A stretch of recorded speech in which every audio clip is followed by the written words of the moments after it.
दोस्तों स्वागत है आपका बिहार न्यूज़ में। दोस्तों मैं हूं फिरदौस गनी और आप देख रहे हैं केडीबी लाइव। दोस्तों आज हो चुका है महीने की पहली तारीख यानी कि 1 मार्च 2022। तो आज की बिहार की टॉप न्यूज़ लेकर रहे हैं आपके लिए। तो चलिए दोस्तों स्टार्ट करते हैं आज की पूरे बिहार की टॉप न्यूज़। दोस्तों आज की इस वीडियो में क्या होने वाला है आपको एक झलक हेडलाइन के माध्यम से बता रहे हैं। तो बात करते हैं कि बिहार विधानसभा में 2,37,691 रुपए का बजट पेश, शिक्षा स्वास्थ्य पर जोर। शराब पीने वाले को लेकर नीतीश सरकार का बड़ा फैसला, बड़ा ऐलान, शराब पीने पर अब नहीं होगी जेल। युद्ध में तबाह होते यूक्रेन के साथ बिहार को भी हो रहा बड़ा नुकसान, बिहार को लगने लगा है करोड़ों रुपए का झटका। बिहार में बेरोजगारी दर हुआ कम, कोरोना काल में भी 19,000 लोगों की मिली थी नौकरियां। केंद्र सरकार का बड़ा फैसला, सड़क हादसे में मौत होने पर परिवार वालों को मिलेगी 2 लाख रुपए। यूक्रेन में फंसे बिहारी छात्रों पर नीतीश कुमार का बड़ा बयान, घर तक छोड़ेंगे बिहार सरकार। रूस यूक्रेन के बीच चल रही युद्ध को लेकर के 2 घंटे चली बैठक, पीएम मोदी ने कहा है कि छात्रों की सुरक्षा पहली प्राथमिकता। जेल जाने के बाद शराब छोड़ने वालों का सरकार कराएगी सर्वे, आरजेडी बोली शराबबंदी का भूत सवार।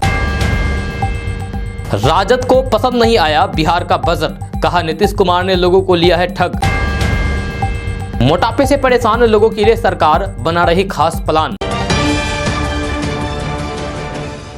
दोस्तों अब बात विस्तार से कि बिहार विधानसभा में वित्तीय वर्ष 2022-23 के लिए नीतीश सरकार ने अपना बजट पेश किया है। यह बजट 2,37,691 करोड़ का है। स्वास्थ्य सुविधाओं की बेहतरी के लिए 16,134 करोड़ रुपए का प्रावधान किया गया है, जबकि शिक्षा पर कुल बजट का 16.5% यानी कि 39,192 करोड़ रुपए का प्रावधान किया गया है।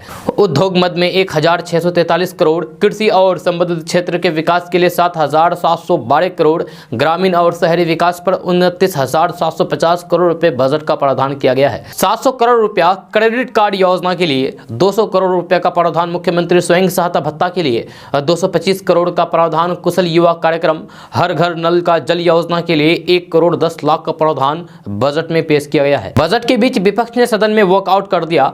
वित्त मंत्री तारकिशोर प्रसाद ने सदन में बजट पेश किया। ये दूसरा मौका है जब तारकिशोर प्रसाद बतौर उप मुख्यमंत्री और वित्त मंत्री की हैसियत से बिहार विधानसभा में बजट पेश किया है। अब बात करते हैं कि बिहार में शराबबंदी को लेकर के बड़ा निर्णय लिया गया है। अब शराब पीने वालों को जेल नहीं भेजा जाएगा, इसके बदले उसे सिर्फ शराब माफियाओं की सारी सूचना देनी होगी। मिली जानकारी पर यदि शराब माफिया को हिरासत में लिया जाता है तो फिर शराब पीने वालों को जेल नहीं जाना पड़ेगा। दरअसल बिहार की जेलों में बढ़ते शराबियों के कारण से ये बड़ा निर्णय लिया गया है। ये निर्णय आज हुई बैठक में दिया गया है, जब बिहार पुलिस और मद्य निषेध विभाग को इसमें विशेष अधिकार भी दिया गया है। बिहार गवर्नमेंट ने साल 2021 के नवंबर में एक आंकड़ा पेश किया था, जिसने लोगों को हैरान कर दिया था। इसमें कहा गया था कि जनवरी 2021 से अक्टूबर 2021 तक विशेष छापेमारी करके बिहार के जिलों में 49,900 लोगों को हिरासत में लिया गया था, जिसमें शराबी और शराब तस्कर के नाम भी मौजूद थे। जहां साथ ही इस बीच कुल 38,72,645 लीटर अवैध शराब जब्त की थी। जेलों के साथ साथ बिहार की अदालतों पर भी शराबबंदी के केसों का बोझ बढ़ गया था। बाद में यह केस सुप्रीम कोर्ट तक पहुंच गया था। कोर्ट में जमानत याचिका पर लगे अंबार पर सुप्रीम कोर्ट ने चिंता भी जताई थी। केस की अगली सुनवाई 8 मार्च को होने वाली है। इससे पहले बिहार सरकार ने अब गिरफ्तारी न करने का बड़ा निर्णय लिया है। अब बात करते हैं कि बिहार की राजधानी पटना से बड़ी खबर सामने आ रही है। ताज़ा रिपोर्ट्स के मुताबिक आज बिहार विधानसभा में प्राइवेट स्कूलों की मनमानी का मुद्दा उठा, जिसके बाद शिक्षा मंत्री विजय कुमार चौधरी ने प्राइवेट स्कूलों की मनमानी पर कार्रवाई की बात कही है। जी हाँ, दरअसल बिहार में सभी प्राइवेट स्कूलों को प्रारंभिक स्तर पर 25% गरीब छात्रों के लिए मुफ्त शिक्षा योजना लागू करनी है और गरीब बच्चों का एडमिशन कराना है। खबर के अनुसार भाकपा माले के विधायक मनोज मंजिल और अजित कुशवाहा समेत कई अन्य सदस्यों ने सरकार से इस पर जवाब मांगा। साथ कहा है कि प्राइवेट स्कूल गरीब बच्चों के एडमिशन के नाम पर बड़े घर के बच्चों का ही नामांकन करते हैं। विधायक के इस बात पर जवाब देते हुए शिक्षा मंत्री विजय कुमार चौधरी ने कहा है कि अगर ऐसा किया जा रहा है तो फिर दोषी स्कूलों के खिलाफ कड़ा एक्शन लिया जाएगा। साथ ही साथ प्राइवेट स्कूलों को पोर्टल बना करके पूरी जानकारी सरकार को उपलब्ध कराना होगा। सरकार के द्वारा सभी प्राइवेट स्कूलों की जाँच की जाएगी और स्कूलों पर कार्रवाई भी होगी। अब बात करते हैं कि बीजेपी विधायक हरिभूषण ठाकुर के बयान पर बिहार की सियासत गर्मा गई है। उन्होंने कहा था कि देश में मुसलमानों का वोटिंग अधिकार खत्म कर देना चाहिए। इसको लेकर बिहार विधानसभा के बजट सत्र 2022 के दूसरे दिन कांग्रेस विधायक दल के नेता अजित शर्मा ने सदन में बहस प्रस्ताव लाने की मांग की है। जब विधायक दल के नेता अजित शर्मा ने सदन में अपनी बातों को रखते हुए कहा कि भारतीय जनता पार्टी यानी कि बीजेपी के एक विधायक ने जो मुद्दा उठाया है कि मुसलमान भाइयों का वोटिंग राइट्स छीन लिया जाना चाहिए, ये गंभीर मुद्दा है। जब कांग्रेस विधायक दल के नेता अजित शर्मा ने कहा है कि भारतवर्ष हिंदुस्तान में जितना अधिकार हिंदू भाइयों का है उतना ही मुस्लिम, ईसाई समेत अन्य धर्मों का भी है। जहां ऐसे में आप मुसलमानों की वोटिंग राइट्स छीनने की बात करते हैं। केंद्र में एनडीए की सरकार है, बिहार में एनडीए की सरकार है। अगर आपको इतने ही मुसलमानों से नफरत है तो फिर प्रस्ताव लेकर आइए। इस मुद्दे को लेकर के एआईएमआईएम के विधायक अख्तर ईमान ने सदन में कहा है कि जो कुरान को नहीं मानता वह मुस्लिम नहीं है, जो हिंदू धर्म के शास्त्रों को नहीं मानता वह हिंदू नहीं है, और जो संविधान को ना माने वह भारतीय नहीं है। उन्होंने कहा है कि देश से मुसलमानों का वोटिंग अधिकार खत्म करने की बात की जा रही है। हरिभूषण ठाकुर ने कहा था कि यहां रहेंगे तो फिर दूसरे दर्जों का नागरिक बनकर रहना होगा। इसके अलावा बीजेपी विधायक हरिभूषण ठाकुर ने मुसलमानों को मानवता का दुश्मन तक बता डाला और कहा कि वे पूरी दुनिया को इस्लामिक स्टेट्स बनाना चाहते हैं। जहां हरिभूषण ठाकुर बचौल ने यह जवाब एआईएमआईएम विधायक के उस बयान पर दिया था जिसमें उन्होंने कहा था कि विधानसभा में ये किसी भी सार्वजनिक मंच से राष्ट्रगीत नहीं गाएंगे। दोस्तों, ग्रामीण क्षेत्रों के छोटे अस्पताल में अक्सर ऐसी शिकायत रहती है कि वहां ताला भी रोज नहीं खुलता है। डॉक्टर और नर्स कभी कभार ही आते हैं। ऐसे मुश्किलें अब दूर होगी बशर्ते उस अस्पताल में स्टाफ की तैनाती जरूर हो।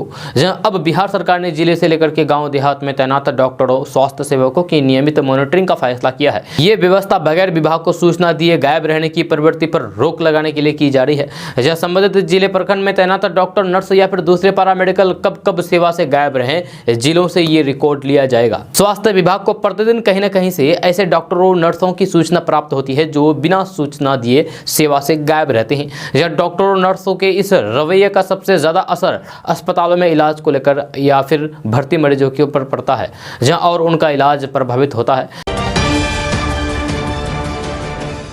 अब बात करते हैं कि बिहार सरकार का दावा है कि बिहार तेजी से कुष्ठ उन्मूलन की दिशा में काम कर रहा है। जब बीते कुछ सालों में बिहार ने कुष्ठ उन्मूलन की दिशा में बेहतर कार्य किया है, जिसका परिणाम यह है कि अब कुष्ठ उन्मूलन के नजदीक है।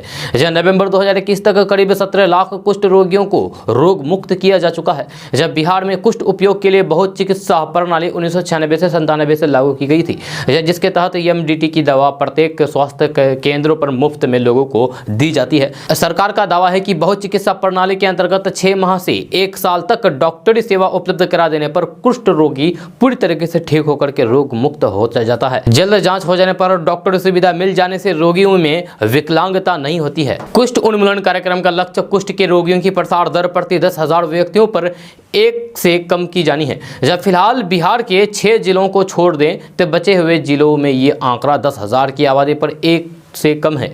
जिन 6 जिलों में कुष्ठ प्रसार दर 1 से ज्यादा है उनमें है किशनगंज, अरवल, कैमूर, सीतामढ़ी, शेखपुरा और सुपौल। इन जिलों में भी प्रसार दर कम करने के लगातार प्रयास किए जा रहे हैं। इसी आधार पर सरकार को उम्मीद है कि प्रदेश को यानी कि बिहार को 2024 तक कुष्ठ मुक्त घोषित किया जा सकेगा। अब बात करते हैं कि रूस और यूक्रेन के बीच चल रहे भीषण युद्ध में भले ही सीधे तौर पर ना तो भारत शामिल है और न ही बिहार की वहां कोई भूमिका है, इसके बावजूद भी यूक्रेन की तबाही से बिहार की अर्थव्यवस्था को बड़ा नुकसान होना तय माना जा रहा है। दरअसल युद्ध भले ही बिहार से तकरीबन 6,000 किलोमीटर दूर यूक्रेन की जमीन पर हो रहा हो, लेकिन इस युद्ध से बिहार के व्यापारियों को बड़ा झटका लगना तय है। जैसे जैसे रूस हर दिन यूक्रेन पर आसमान से लगातार बम गिरा रहे हैं, जब वैसे वैसे बिहार के भागलपुर को इससे बड़ा नुकसान हो रहा है। दरअसल सिल्क सिटी के नाम से दुनिया भर में मशहूर भागलपुर के रेशमी वस्त्रों की डिमांड पूरी दुनिया में है। इससे यूक्रेन भी अछूता नहीं है। यूक्रेन और रूस दोनों ही देशों में भागलपुर से सिल्क उत्पाद का निर्यात किया जाता है। ऐसे में युद्ध से बर्बाद हो रही यूक्रेन की स्थिति आने वाले दिनों में और ज्यादा असामान्य होगी, तो इसका सीधा असर यहां की अर्थव्यवस्था पर पड़ेगा। साथ ही यूक्रेन की आर्थिक स्थिति कमजोर होने पर वहां रेशम वस्त्रों की मांग भी कम हो जाएगी, या फिर कहा जाए तो फिर यूक्रेन में व्यापारिक माहौल भी ध्वस्त हो जाएगा। जहां भागलपुर के व्यापारियों की माने तो यहां से बड़े पैमाने पर रेशमी कपड़ा यूक्रेन में एक्सपोर्ट किया जाता है। बिहार नामक सोशल यूजर्स की रिपोर्ट में दावा किया गया है कि यूक्रेन में हुए रूस के हमले का सीधा असर भागलपुर के सिल्क उद्योग पर पड़ रहा है। यहाँ तक कि युद्ध के अभ्यास होते ही ऑर्डर कैंसिल होने लगे हैं। जहाँ अनुमान के मुताबिक भागलपुर के सिल्क व्यापारियों के 25% ऑर्डर को रद्द कर दिया गया है। इधर सिल्क कारोबार से जुड़े लोगों के माथे पर चिंता की लकीरें साफ देखी जा सकती है। अब बात करते हैं कि बिहार के मुख्यमंत्री नीतीश कुमार सोशल मीडिया से खासे नाराज है। सोशल मीडिया को लेकर के आखिरकार नीतीश कुमार की नाराजगी और कसक दोनों सामने आ गई।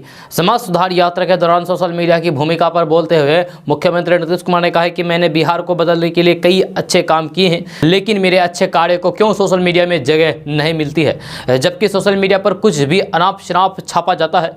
नीतीश कुमार ने कहा है कि सोशल मीडिया प्लेटफॉर्म पर मेरे अच्छे कार्य को जगह नहीं मिलती है।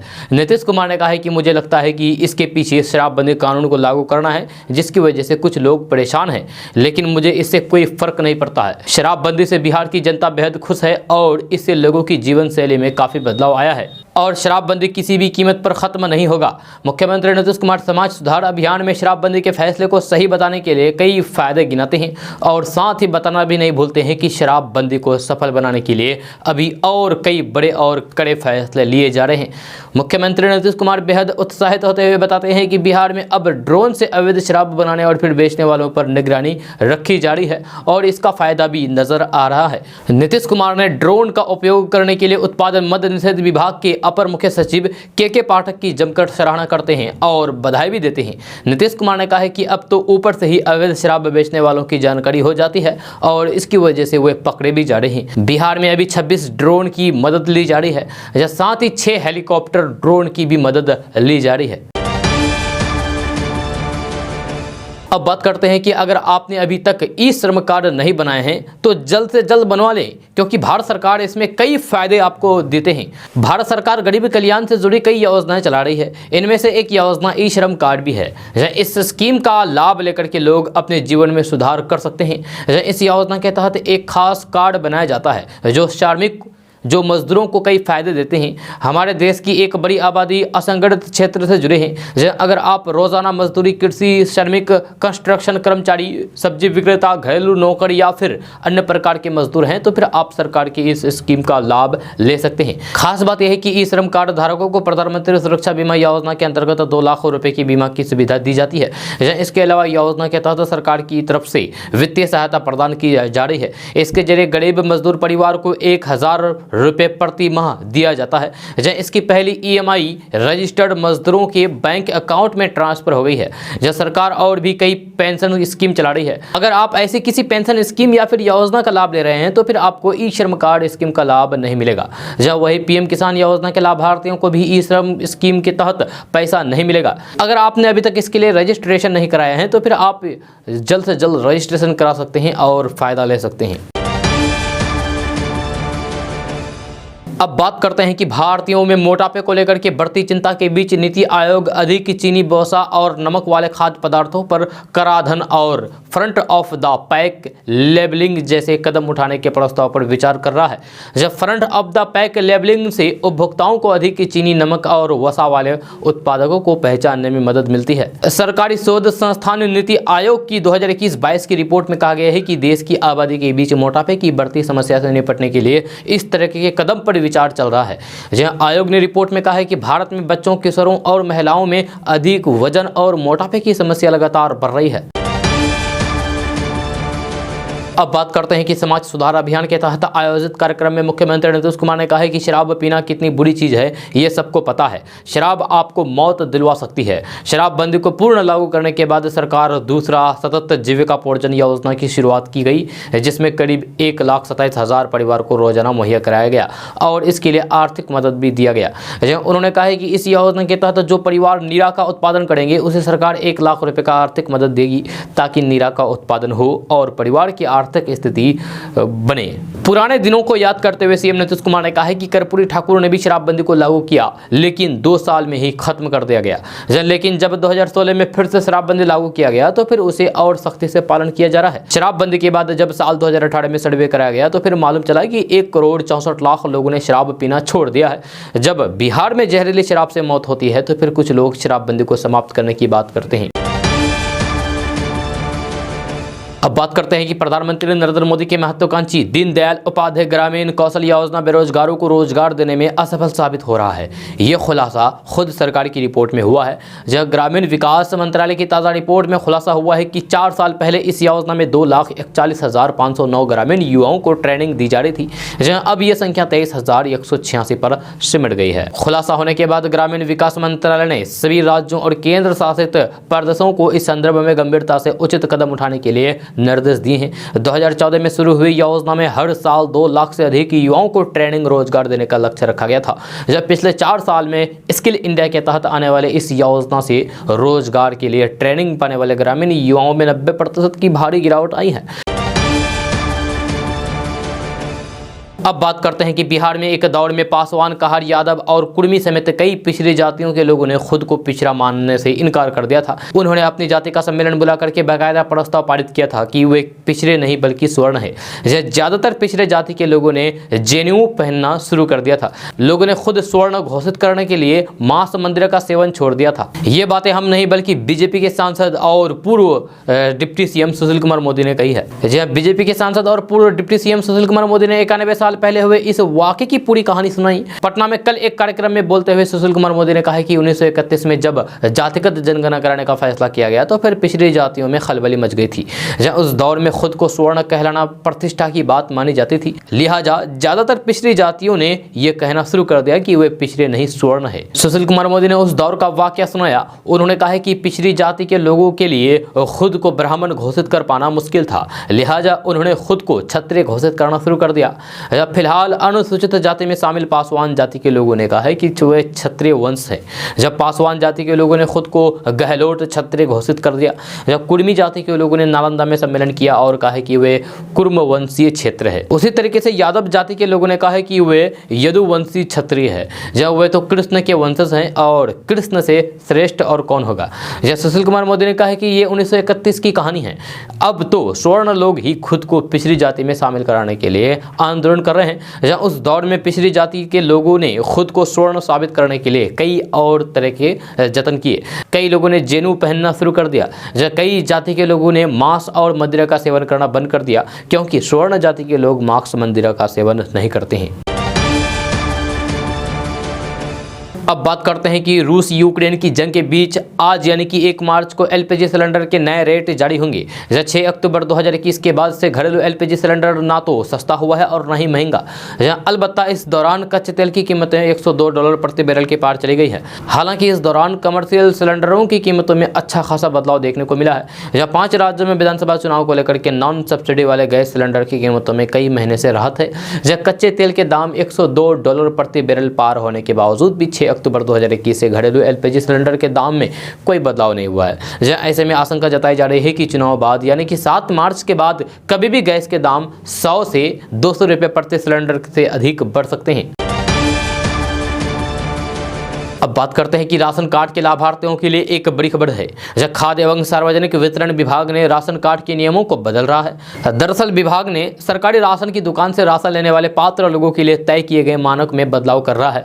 नए मानक के प्रारूप अब लगभग तैयार हो गया है। इस संबंध में राज्य सरकारों के साथ कई दौर की बैठक भी हो चुकी है। तो आइए जानते हैं कि क्या होगा नए प्रावधान में। तो खाद्य एवं सार्वजनिक वितरण विभाग के अनुसार इस समय देश भर में 80 करोड़ लोग नेशनल फूड सिक्योरिटी एक्ट का लाभ उठा रहे हैं। इनमें कई ऐसे लोग भी हैं जो आर्थिक रूप से संपन्न है। इसे ध्यान में रखते हुए सार्वजनिक वितरण मंत्रालय मानकों में बदलाव करने जा रहा है। दरअसल अब नए मानक को पूर्णतः पारदर्शी बनाया जाएगा ताकि किसी भी तरह की गड़बड़ी ना हो सके। अब बात करते हैं कि रूस यूक्रेन के बीच जंग जारी है। रूसी सेना जहां यूक्रेन पर ताबड़तोड़ हमले कर रही है, वहीं अब मामला बातचीत की टेबल पर लाने की प्रयास भी जारी है। इधर यूक्रेन के हालात पर प्रधानमंत्री नरेंद्र मोदी ने नई दिल्ली में हाई लेवल मीटिंग की। ये बैठक 2 घंटे चली। नरेंद्र मोदी ने बैठक में भारतीय छात्रों की सुरक्षा और फिर निकासी पर जोर दिया है। इस बैठक का एजेंडा यूक्रेन में फंसे छात्रों की सुरक्षित वापसी था। जब विदेश सचिव ने प्रेजेंटेशन दिया, इस दौरान प्रधानमंत्री नरेंद्र मोदी ने कहा कि यूक्रेन में फंसे छात्रों की सुरक्षा और निकासी प्राथमिकता है। छात्रों की निकासी में तेजी लाने के लिए यूक्रेन के पड़ोसी देशों के साथ और ज्यादा सहयोग बढ़ाया जाएगा। यूक्रेन में रूस युद्ध से पहले 20,000 भारतीय मौजूद थे। इनमें से 4,000 यात्री युद्ध शुरू होने से पहले भारत आ गए।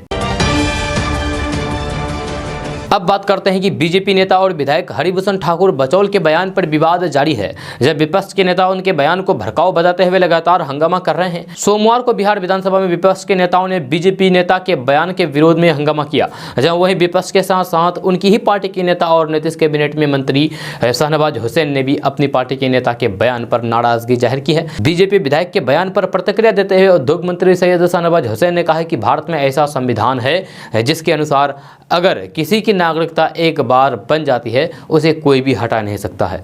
जब प्रधानमंत्री नरेंद्र मोदी सबका साथ सबका विकास के नारों पर चलते हैं, प्रधानमंत्री के शासनकाल में सभी धर्म सभी जाति के लोगों का विकास हो रहा है। ये बातें बिहार के उद्योग मंत्री सैयद शहनवाज हुसैन ने कही है।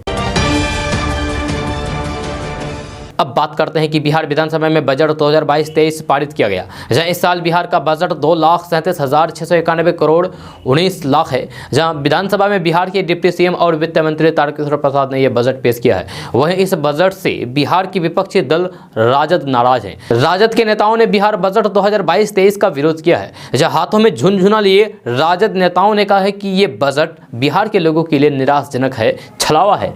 राजद नेता मुकेश रोशन ने कहा है कि बिहार सरकार बजट के नाम पर बिहार के लोगों से ठगने का काम किया है। अब बात करते हैं कि ट्रेन से सफर करने वाले यात्रियों के लिए अच्छी खबर है, जहां अगर आप भी ऑनलाइन टिकट की बुकिंग कराते हैं लेकिन आपको चार्ट बनने के बाद में टिकट को कैंसिल कराना पड़ता है तो फिर आपको टिकट का रिफंड नहीं मिल पाता है। जहां इंडियन रेलवे ने जानकारी देते हुए बताया है कि अब से आप टिकट बनने के बाद भी रिफंड के लिए दावा कर सकते हैं। जहां रेलवे ने बताया है कि अगर आपको इमरजेंसी में चार्ट तैयार होने के बाद में टिकट कैंसिल कराना पड़े तो भी आप उस टिकट के रिफंड के लिए क्लेम कर सकते हैं। जहां रेलवे ने इस बारे में ट्वीट करते हुए जानकारी दी है। IRCTC ने ट्वीट में बताया है कि बिना यात्रा किए गए टिकटों पर रेलवे की ओर से रिफंड दिया जाता है। इसके लिए आपको टिकट डिपॉजिट रसीद या फिर TDR जमा करना होता है। इस ऑप्शन पर क्लिक करने के बाद में आपको उस व्यक्ति के बारे में पूरी जानकारी देनी होगी जिसके नाम पर टिकट बुकिंग है। इसके बाद आपको टिकट का रुपया रिफंड मिल जाएगा। दोस्तों अब बात करते हैं कि 3 दिनों पहले ही मौसम विभाग ने यह संभावना जाहिर की थी कि सोमवार से मौसम सामान्य हो जाएगा, लेकिन बंगाल की खाड़ी से आ रही नमी युक्त पछुआ हवा के प्रभाव इस संभावना पर बड़ा असर डाला है। बंगाल की खाड़ी से आ रही पछुआ हवा के कारण सोमवार को बिहार के कई हिस्सों में बादल छाए रहने के साथ मेघ गर्जन बिजली चमकने के साथ हल्की बारिश और कुछ जगहों पर बूंदाबांदी हुई है। जहाँ यूपी की सीमा से सटे भभुआ जिले के कुछ इलाकों में हल्की बारिश भी हुई है। मौसम विभाग ने अनुमान जाहिर किया है कि मौसम में मंगलवार को भी आकाश में बादल छाए रह सकते हैं, मौसम साफ नहीं होंगे। मौसम विभाग ने बिहार के कई हिस्सों में हल्की बारिश तो कुछ इलाकों में बिजली चमकने का पूर्वानुमान पटना मौसम विभाग ने जारी किया है। यहाँ मौसम वैज्ञानिकों की माने तो बिहार में पछुआ हवा की गति 8 से 10 किलोमीटर प्रति घंटा है। इसके प्रभाव से बिहार के दक्षिणी पश्चिमी, दक्षिणी मध्य, दक्षिणी पूर्व भाग के 1 या फिर 2 स्थानों पर हल्की बारिश एवं दक्षिणी पूर्व भाग भागलपुर, बांका, जमुई, मुंगेर, खगड़िया में मेघ गर्जन और फिर बिजली चमकने के आसार हैं। मंगलवार से 4 दिनों तक बिहार का मौसम शुष्क बने होने के साथ रात के तापमान में कोई खास परिवर्तन नहीं होगा। दोस्तों बात करते हैं कि वित्त मंत्री तारकिशोर प्रसाद ने 45 मिनट में बिहार का बजट भाषण दिया। उन्होंने विधानसभा में बजट पेश करते हुए कहा कि बिहार में इस बार राजकोषीय घाटे को 3.5% तक रखने का लक्ष्य रखा गया है। इसके साथ ही वित्त मंत्री तारकिशोर प्रसाद ने बताया है कि योजनाओं के अनुसरण के लिए पोर्टल बनाया जाएगा। हरित कार्यालय की तरफ बढ़ चले, यानी कि कार्यालयों में पेपरलेस काम को प्राथमिकता देना भी सरकार का उद्देश्य होगा। साथ ही कॉमन डेटाबेस तैयार करने का निर्णय लिया गया है। बिहार का 2022-23 का बजट 2,37,691 करोड़ 19 लाख है। इसमें पिछले साल की तुलना में लगभग 19,000 करोड़ का बजट बढ़ा है। पूंजीगत या फिर कैपिटल एक्सपेंडिक्योर में 1 लाख करोड़ खर्च होंगे, जहां स्थापना एवं प्रतिबद्ध व्यय 1,37,000 करोड़ खर्च होंगे। सरकार ने जिन प्रमुख क्षेत्रों में सबसे ज्यादा आवंटन सुनिश्चित किया है उसमें शीर्ष 5 में कृषि क्षेत्र के लिए 29,000 करोड़ बजट का आवंटन शामिल है। इसके अलावा शिक्षा के लिए 39,000 करोड़ का आवंटन, स्वास्थ्य सेवाओं के लिए 16,000 करोड़ का और फिर समाज कल्याण के लिए 12,375 करोड़ का बजट आवंटन का प्रावधान किया गया है। जहां उद्योग क्षेत्र के लिए 1643 करोड़ 74 लाख का प्रावधान किया गया है। स्वच्छ गांव समृद्ध गांव के तहत सभी गांवों में सोलर स्ट्रीट लाइट लगाई जाएगी। लोहिया स्वच्छ बिहार अभियान दूसरे चरण को स्वीकृति घर तक पक्की गली नाली, इसके लिए 847 करोड़ रुपए का प्रावधान किया गया है।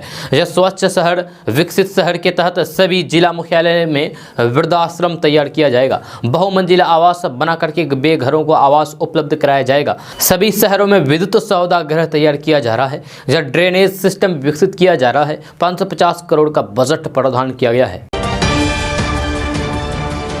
दोस्तों अब बात करते हैं कि देश में सड़क हादसों के मामले आए दिन देखने को मिलते रहते हैं। केंद्र सरकार ने अब इस तरह के होने वाले हादसों के लिए बड़ा कदम उठाया है। इस तरह के हिट एंड रन मामले में पीड़ित की मौत होने पर उसके परिजनों को देने वाले मुआवजे में सरकार ने इजाफा करने का फैसला किया है। इस मुआवजे में सरकार 1 अप्रैल से इजाफा कर देगी। सरकार ने बताया है कि 1 अप्रैल से मुआवजे में 8 गुना का इजाफा कर दिया जाएगा। आपको बता दूं कि 1 अप्रैल के बाद से सड़क हादसे में किसी भी परिजन की मौत होने पर उनके घर वालों को 2 लाख रुपए दिए जाएंगे। सड़क परिवहन एवं राजमार्ग मंत्रालय की एक अधिसूचना में ये जानकारी दी गई है। इसके मुताबिक ऐसे मामलों में गंभीर रूप से घायल व्यक्ति को दी जाने वाली मुआवजा राशि भी 12,500 से बढ़कर 50,000 रुपए कर दी गई है। जी हाँ, मंत्रालय ने कहा है कि योजना का नाम हिट एंड रन मोटर दुर्घटना योजना के पीड़ितों को मुआवजा 2022 होगा और ये 1 अप्रैल 2022 से प्रभावी होगी। जब 25 फरवरी को जारी हुई अधिसूचना एवं विज्ञप्ति के मुताबिक मंत्रालय ने रविवार को कहा है कि हिट एंड रन मोटर दुर्घटना के पीड़ित को मुआवजा देने के संबंध में अधिसूचना 25 फरवरी 2022 को जारी की गई है, जिसमें क्षतिपूर्ण राशि में वृद्धि की गई है। दोस्तों यूक्रेन पर रूस का लगातार हमला जारी है। इस वैश्विक जानकारों के मुताबिक यूक्रेन संकट से भारत, थाईलैंड और फिलीपींस को सबसे अधिक नुकसान होगा। वहीं इंडोनेशिया को इससे उलट यानी कि फायदा ही होगा। जहां तेल आयातक के होने के चलते भारत को तगड़ा नुकसान हो सकता है, क्योंकि पूरी दुनिया में कच्चे तेल की कीमतों में लगातार बढ़ोतरी हो रही है। रूस यूक्रेन संकट के चलते वैश्विक बाजार पर खतरा बरकरार है। दुनिया भर के शेयर बाजार बुरी तरीके से लड़खड़ा कर संभल रहे हैं, जहां कुछ देशों की करेंसी वैल्यू पर असर पड़ा है। इस भू राजनीतिक तनाव का और बुरा असर ग्लोबल मार्केट पर दिख सकता है। यह मशहूर financial and research company Nomura की रिपोर्ट्स के मुताबिक यूक्रेन संकट के चलते एशिया में सबसे बड़ा असर भारत पर हो सकता है। दोस्तों बात करते हैं कि बिहार विधानसभा चुनाव 2022 के दौरान तेजस्वी यादव ने अपने कुशल नेतृत्व का परिचय देते हुए पार्टी को बिहार में नंबर 1 बनाने में सफल रहे। इससे उत्साहित तेजस्वी यादव ने अब बिहार विधान परिषद और आने वाले अन्य चुनाव में एक खास रणनीति के तहत काम करने का निर्देश अपने कार्यकर्ताओं को दिया है। हाल ही में संपन्न राष्ट्रीय कार्यकारिणी की बैठक में इस आशय की जानकारी वरिष्ठ पार्टी पदाधिकारियों को दी गई थी। उसके अनुसार अब काम शुरू कर दिया गया है। जहां समस्तीपुर में युवा राजद कार्यकर्ताओं के सम्मेलन के दौरान इस बारे में विस्तार से जानकारी दी गई है। यह पार्टी के रोड मैप से उन्हें अवगत कराया गया। जहां आने वाले चुनाव में एनडीए और फिर सीएम नीतीश कुमार को हराने के मंत्र दिए गए। दोस्तों बात करते हैं कि बिहार में पहली बार खाद्य विभाग 12 जिलों में मसाला में मिलावट की जांच करेगा। इसमें गर्म मसाला, अदरक, हींग, जीरा, मिर्च पाउडर, दालचीनी, काली मिर्च और अमचूर शामिल है। इसके पहले कभी भी इस तरह का मसाला में मिलावट की जांच नहीं हुई है। खाद्य विभाग ने सैंपल जांच की जिम्मेदारी national commodity management service limited को सौंपी है। इससे पहले बिहार के 5 जिलों से गुड़ जाँच के लिए सैंपल लिया गया है। जहाँ मसाला का सैंपल समस्तीपुर समेत 12 जिलों से लिया जाएगा। उनमें पटना, मधुबनी, पश्चिमी चंपारण, सीतामढ़ी, रोहतास, भोजपुर, नवादा, शेखपुरा, किशनगंज, अरवल और मुंगेर जिले का नाम है। प्रत्येक जिले से 14 सैंपल लेने का लक्ष्य निर्धारित किया गया है। दोस्तों अब बात करते हैं कि सुप्रीम कोर्ट ने लोहार जाति को अनुसूचित जनजाति यानी कि एसटी में शामिल करने के बिहार सरकार के आदेश को रद्द कर दिया है।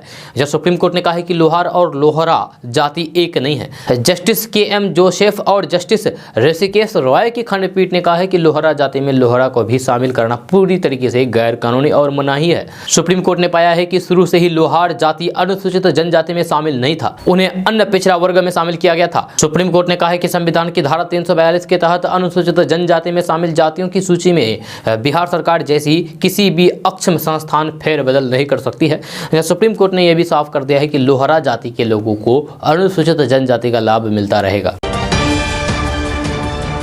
दोस्तों बात करते हैं कि बिहार में कोरोना की मार से कृषि कार्य प्रभावित नहीं होने का दावा भले ही सरकार कर रही है, लेकिन आंकड़े इसके बिल्कुल भी विपरीत गवाही दे रहे हैं। कृषि विभाग की रिकॉर्ड बताता है कि अनुदानित कृषि यंत्रों की बिक्री बुरी तरीके से प्रभावित हुई है।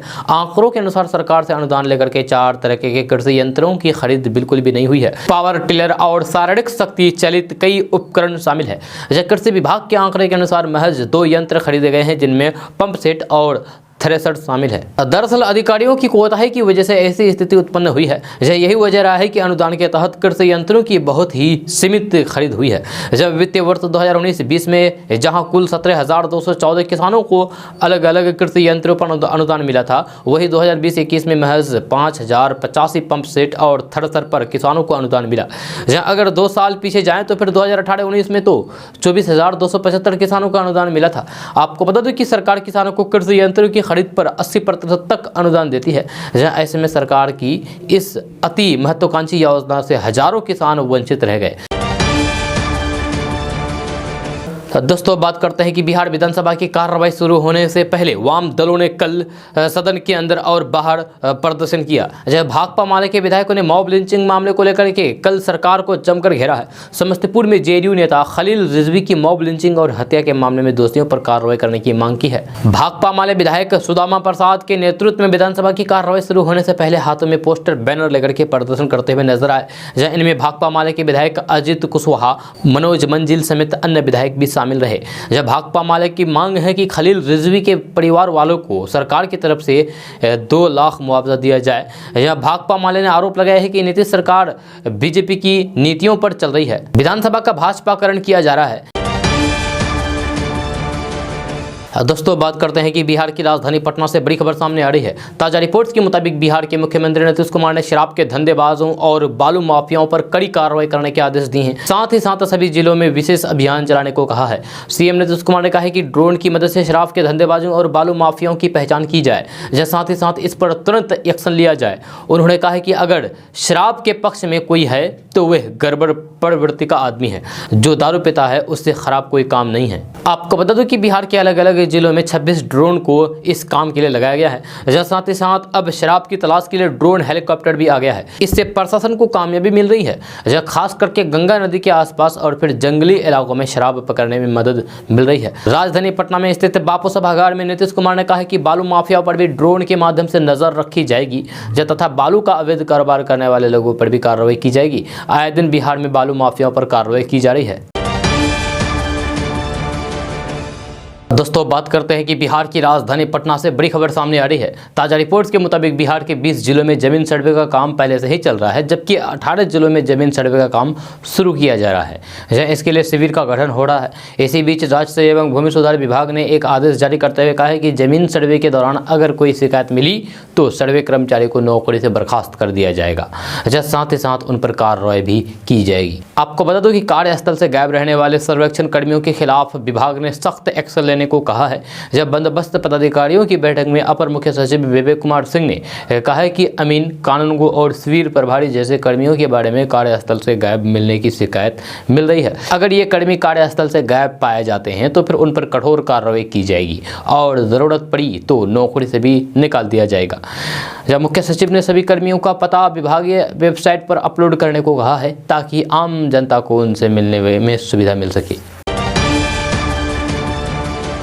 दोस्तों बात करते हैं कि बिहार के नेता प्रतिपक्ष तेजस्वी यादव को एक और पार्टी का साथ मिलने जा रहा है। इसकी पूरी तैयारी हो गई है। हालांकि औपचारिक तौर पर आरजेडी में उस पार्टी की एंट्री करीब 1 महीने के बाद होगी। इसके लिए 23 मार्च यानी कि लोहिया जयंती के दिन को रखा गया है। रविवार को पूर्व केंद्रीय मंत्री देवेंद्र प्रसाद यादव ने खुद इसकी जानकारी दी है। बताया है कि उनकी पार्टी समाजवादी जनता दल डेमोक्रेटिक का आरजेडी के साथ विलय होगा। बीते रविवार को देवेंद्र प्रसाद यादव ने नेता प्रतिपक्ष तेजस्वी यादव से पटना में मुलाकात के बाद इनकी घोषणा की है। आपको बता दें कि समाजवादी धारा के नेता देवेंद्र प्रसाद यादव इसके पहले पीवी सिंह और एचडी देवगौड़ा की सरकार में मंत्री रह चुके हैं। उन्होंने कहा कि विलय की औपचारिकता पूरी की जा रही है। कार्यक्रम में मुख्य अतिथि तेजस्वी यादव होंगे। देवेंद्र प्रसाद यादव ने कहा है कि बिहार समाजवादियों का घर रहा है। यहां एक से बढ़कर एक सामाजिक नेता हुए हैं।